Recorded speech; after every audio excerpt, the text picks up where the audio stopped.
পাকিস্তানে অভিযান চালানো ভারতের অপারেশন সিঁদুর নিয়ে এখন আলাপ দক্ষিণ এশিয়ায়, যে আলাপ থেকে থেমে নেই তারকারাও। ভারতের এই হামলায় যেখানে চিন্তিত গোটা বিশ্ব, সেখানে সন্তুষ্টি প্রকাশ করছেন দেশটির শোবিজ অঙ্গনের তারকারা। বলিউড তো বটে, দক্ষিণ ইন্ডাস্ট্রির পক্ষ থেকে অপারেশন সিঁদুরের জন্য নরেন্দ্র মোদীকে ধন্যবাদ জানানো হয়েছে। ওদিকে কম যায় না পাকিস্তানি তারকারাও। তারাও নিজ দেশের পক্ষে পোস্ট দিতে ব্যস্ত সোশ্যাল মিডিয়ায়। এই হামলাকে ভারতের কাপুরুষতা আখ্যা দিয়েছেন অনেকে।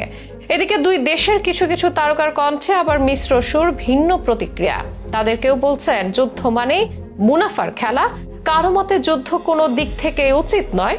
ভারতের অক্ষয় আল্লু থেকে রজনী, দুলকার, পাকিস্তানের হানিয়া আমির, মাহিরা খান থেকে নামি দামি অভিনেতা অভিনেত্রী। কারা কি বললেন অপারেশন সিঁদুরের ব্যাপারে, চলুন জেনে নেই বিস্তারিত আয়োজনে। ভারত নিয়ন্ত্রিত কাশ্মীরের পেহেলগামে গত 22 এপ্রিল একটা হামলার ঘটনা ঘটে, যার প্রেক্ষিতে 26 জন পর্যটক প্রাণ হারান। ওই হামলার শুরু থেকে পাকিস্তানকে দায়ী করে আসছে ভারত। অপরদিকে পাকিস্তান এই ধরনের দাবি প্রত্যাখ্যান করে আসছে, কিন্তু তারপরও পাকিস্তানের বিরুদ্ধে ভারতের একের পর এক পদক্ষেপ দুদেশের মধ্যে উত্তেজনার সূত্রপাত ঘটিয়েছে। এমন পরিস্থিতিতে ভারতীয় বিমান বাহিনী বুধবার গভীর রাতে সীমান্ত পেরিয়ে পাকিস্তানের মাটিতে চালায় এয়ার স্ট্রাইক। জানা যায় পাকিস্তানের অন্তত 9টি স্থানের 24টি স্থাপনায় হামলা চালিয়েছে ভারত। এতে হতাহত অনেকে। আর পাকিস্তানে ভারতের এই অভিযানে নাম দেওয়া হয়েছে অপারেশন সিঁদুর, যা নিয়ে এখনো চলছে জোর আলোচনা। সাধারণ মানুষ তো বটেই, নিজের মতো প্রতিক্রিয়া দেখাচ্ছেন ভারত এবং পাকিস্তানের তারকারা। এই ঘটনা ব্যাপক প্রভাব ফেলেছে বিনোদন অঙ্গনের তারকাদের মনেও। বিশেষ করে বলিউড তারকারা এটিকে সন্ত্রাসের বিরুদ্ধে রুখে দাঁড়ানোর কৌশল হিসেবে দেখছেন। তারা ভারতীয় সেনা এবং যুদ্ধের সঙ্গে সম্পৃক্ত সবাইকে সাহস দিচ্ছেন সামাজিক যোগাযোগ মাধ্যমে বিভিন্ন পোস্ট দিয়ে। এই যেমন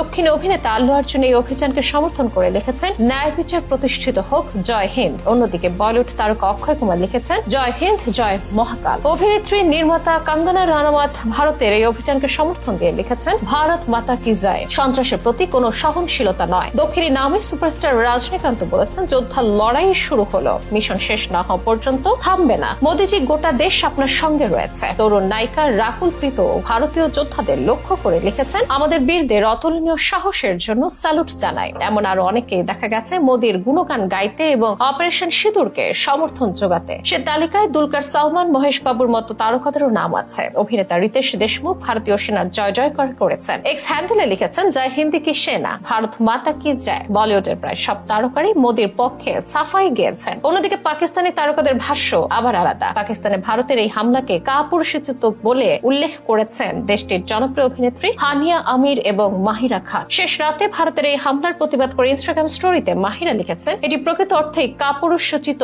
হামলা, আল্লাহ আমাদের দেশকে রক্ষা করুন। হানিয়া লিখেছেন, কাপুরুষোচিত। অভিনেতা ফাহাদ খান লিখেছেন, যারা এই লজ্জাজনক হামলায় আহত এবং নিহত হয়েছেন তাদের পরিবারের প্রতি আমার সমবেদনা, আমার আন্তরিক অনুরোধ, উত্তেজনাকর কথাবার্তা দিয়ে আগুন জ্বালানো বন্ধ করো। কারো কারো কণ্ঠে মিশ্র প্রতিক্রিয়ার বাণী শোনা গেছে। যেমন ভারতীয় গায়ক নচিকেতা চক্রবর্তী অপারেশন সিঁদুর নিয়ে সরাসরি মন্তব্য না করলেও যুদ্ধের বিরুদ্ধে অবস্থান নিয়েছেন। তিনি বলেন, সব যুদ্ধের নেপথ্যে বাণিজ্যিক স্বার্থ থাকে, সব যুদ্ধ স্পন্সর করা। আমি প্রমাণ করে দেব, যুদ্ধ মানে মুনাফার খেলা। কাদের মুনাফা তা বুদ্ধিমানেরাই বুঝে নেন।